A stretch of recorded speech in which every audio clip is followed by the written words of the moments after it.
Hello ladies and gentlemen, Jay Caliber here with a very basic TF2 video series covering the basic or key principles of the game that everyone should know about playing Team Fortress 2. With the aim being to make the game a lot easier to play and just give you the knowledge that you could use to make yourself a better player, or in general just help you in your TF2 endeavour. And, you know, they're all mistakes that people would have made and bits of knowledge that we now have learned as we become better players. And they're just kind of the things that you subliminally think about as you play over time and you become more aware of. But I just thought I'd actually put them into a solid, here they are in a video. That's what you should try and know in general. Just little bits and pieces here and there. So first off, when playing payload maps or cart maps where you have to push a cart, the maximum amount of people that you need on a cart for the cart to move at full speed is 3. After 3, you aren't increasing the speed of the cart. That means you can have 1 scout and a demo, you can have 3 demos, you can have whatever, but if that number on that cart says 3, you are moving at the maximum speed. This isn't the same case for control point maps. If you're playing 5-point control point or attack and defense, if there's a control point, the more people you have, the better. It doesn't work out that if you have 10 people, that's 10 times faster than 1. There is an equation or kind of like an amount it increases by each time, and that'll be on the screen there so you can see. Very, very simple. For health and ammo, there are a few different numbers to remember. Health and ammo of any size take 10 seconds to respawn. Something handy to keep in mind if you're on fire and you see a dispenser or a health pack. The health pack's just been taken. Do you wait for the dispenser, or do you go to the dispenser, or do you sit and wait for the health pack to respawn?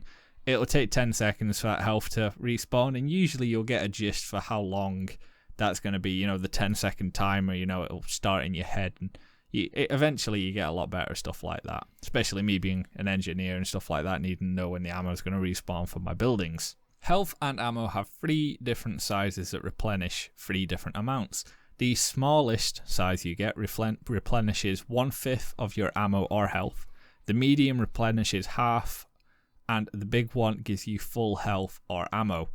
Also worth noticing that a level 1 dispenser gives out a max ammo of 20% per second with 10 health points per second. At level 2, it gives out a max ammo of 30% per second and 15 health per second.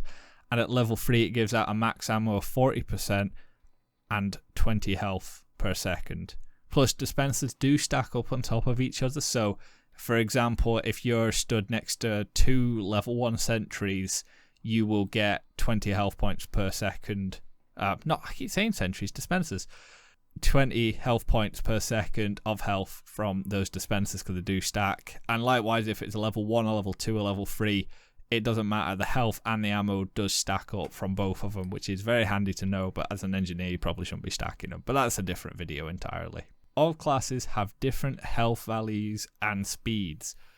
These are very important things to keep in mind in any fight. I myself as an engineer know the health of all the classes, so if I want to wrangle my sentry or run in with a shotgun, I know whom I need to hit first and whom I actually can outrun if that approach turns south.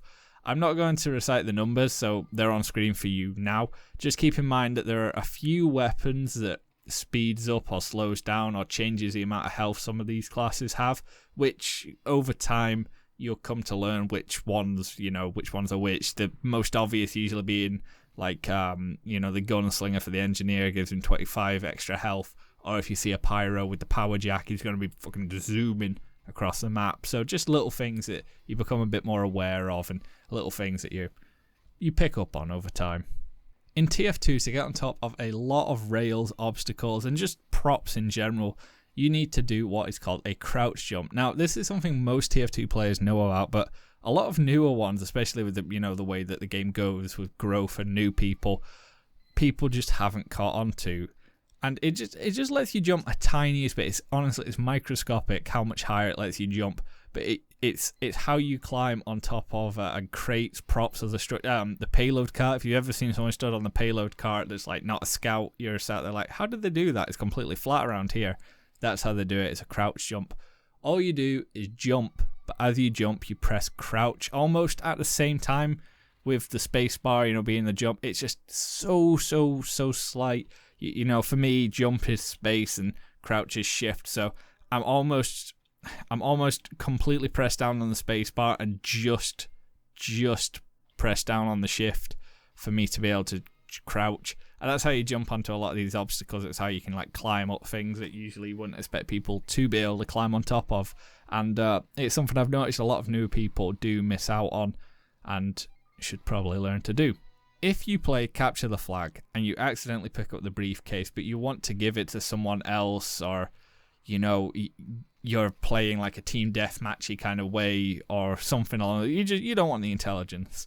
There is a key that lets you drop it. For me, on stock TF2, it's L. If you press L on the keyboard, that should drop it. But for whatever reason, if you have a config or someone's giving you advice for settings, or you have a funny keyboard or something, go into your options, go into controls, and about 2/3 of the way down, there's a little thing that says drop briefcase or drop intelligence or something like that, and that's the key that you want to change or use or be aware of so that you can do that. Likewise, do that for other things if you need to. It makes it easier. In general, go into your advanced settings and turn on auto reload, and just in general have a play around with those settings. I was playing with a subscriber the other day. He's a newer player, and I was dead for a second, so I spectated him, and he only had one rocket, and he'd walked from the first point on steel all the way to the second point, and he still only had one rocket. And it was just like, man, you could have auto reloaded. I know it's all right to forget these things if you don't have it, because it'll turn on, but play around with your advanced settings for the love of Christ. And if for example, if you're a spy main, get a config or set something up so that the spy has auto reload turned off. Obviously, revolvers aren't very good to have auto reload on. Just little things like that. If you go into your backpack, in the top right there is a tab called Stats. This is where you can go to check your hours across all 9 classes and personal records and achievements without actually going into a game. Likewise, I was speaking to a competitive friend of mine the other day, and I asked him, how many hours do you have in Demo Man? And he went, okay, one sec, let me just load into a game so I can see. And I was like, but why have you got to load into a game? It's like, find out the hours, it comes up on screen. You can see all of those stats and change them and look at them and look at different stats, most kills, most points, most heals, blah, blah, blah, blah, blah, just by going to your backpack or your inventory, and then top, you just click stats and it'll show you. Be amazed how many people don't know that one. And just as kind of a throwaway kind of thing, avoid crafting at all costs. You'll only lose out. There's loads of third-party websites that are very, very, very well trusted for trading. And if not, you don't like the idea of that. The Steam Community Market, which is much better than just crafting. Crafting is a lose-lose every time.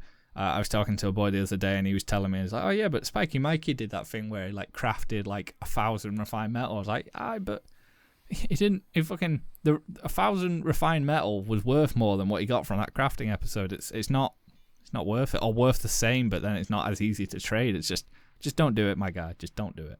Next up, there are a few different weapon mechanics in TF2 that you should be aware of. We have projectiles such as rockets, arrows, the Demo Man weapons like pills and sticky bombs, which all have a delay from when they are fired to when they hit the target, because like I say, they are projectiles. It's projected, it's flung out of the weapon basically. We also have the fire of a flamethrower, but that's a pretty complicated mechanic for me to get into in this video, so we'll skip that. And we also have weapons that use something called hit scan. Now, hit scan works like most first-person shooter games in that when you click the person with your mouse, assuming that you are clicked on the person, the damage is essentially instant. So essentially, anything that fires bullets in TF2 is a hit scan weapon. A lot of newer players will play classes like Heavy, he does use kind of like a hit scan, but it's spread out and the accuracy is terrible. Or they'll play Demo Man or Soldier or Pyro, and they'll get comfortable like that. They'll get a few kills here or there, but they can't hit bugger all as a sniper or a scout. Sniper and scout, a lot of new players will be like, I'm really not getting this. Try tweaking your mouse sensitivity and your options. You can get away with being a whole lot less accurate when you literally just have to, hit the floor around a person when you're playing a soldier. So if you find that you're missing a lot of shots, maybe decrease the or increase the sensitivity of your mouse under your TF2 settings under option. You just go options, mouse, and then change that little bar.